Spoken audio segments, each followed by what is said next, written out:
që në natën e zgjedhjeve, kur paralajmërova thirrjen e kuvendit të partisë për trajtuar këtë çështje me përgjegjësi institucionale, pati edhe zëra brenda LDK-s që kërkuan ndërheqjen time, zëra që më vonë shfaqën dhe ambicie të hapura publike me të plotë drejtë legjitime.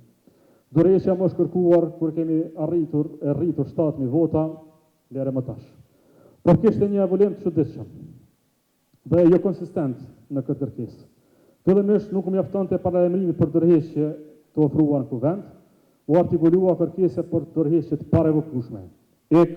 Shoh vendin, më tha. Më pas ajo kërkesë është ndruar në ultimatum. Po nuk dha ndërheqja juaj, do t'japim ne. Disa dhe dhanë, ndonse tëra çfarë kërkonim, unë dhe bashkëpunëtorët tonë, ishte trajtimi i brendshëm i secilës çështje që kishim. Këtu në këtë kuvend. Dhe në fund, pas ultimatumit, që natyrisht do të respektuaj, u shpall ideja se akti i ndërheqjes qenë ka tashmë i kryer dhe kuvendi i LDK-s ka çfarë të vendosë më. Merreni me mend, kuvendi i LDK-s nuk mund vendos më për ne. E kush pra?